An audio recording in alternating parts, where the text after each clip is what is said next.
Welcome to Fan Perspective. I'm your host, Joe Ferraro. We are fresh off of UFC 187, where Daniel Cormier became the new light heavyweight champion for the UFC, and Chris Weidman successfully defended his title versus Vitor Belfort. So the question and the hot topic coming out of the event, I asked you, was who should be next for Daniel Cormier and who should be next for Chris Weidman? And we'll kick things off with Chris Weidman, where Jordy Buck states, Rockhold. He's beat Sosa, more known, plus marketable, more likelihood for stand-up, which is what the UFC likes. He speaks English, and he killed Machida. GTA MMA coach disagrees. He would like to see Sosa get the shot because he's a great fighter and a longtime vet of the sport.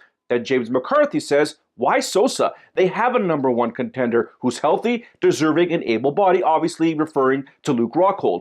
Then there's Curtis DeYoung, who says, have Chris Weidman defeat Sosa and then fight Luke Rockhold in New York City. Well, that's obviously much easier said than done. I think the UFC will go where the money is, and the money is right now Madison Square Garden. Chris Weidman versus Luke Rockhold. I know Dana White said that Sousa could be next, despite the fact that Luke Rockhold is the number one contender. I don't think they want to risk Chris Weidman potentially losing a title fight and not being able to fight in Madison Square Garden. He could still probably fight there, but it would be so much nicer if he was defending his title because they could promote a local champion in terms of Chris Weidman being from the New York State area.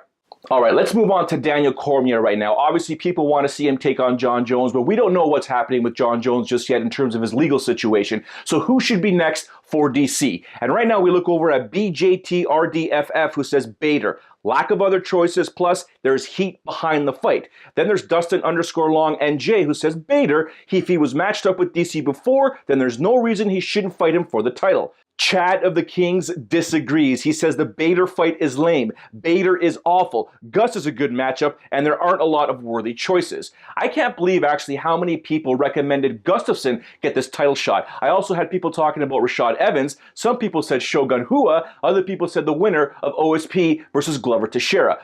I don't know if Daniel Cormier and Ryan Bader knew what they did at that post-fight press conference, but that generated a lot of hype. It generated a lot of heat. Too bad there wasn't a mic on Ryan Bader so we could really hear what he was saying. It didn't come out in crystal clear audio, but I think that's the fight the UFC should make because there's heat and there's money around that fight. I'd love to hear your thoughts. If you have any questions, comments, or concerns, or any topic you'd like to see on Fan Perspective, make sure you hit me up on social media, be it Twitter, Instagram, or on Facebook. That's a wrap for me. Thank you very much for watching. Ciao for now.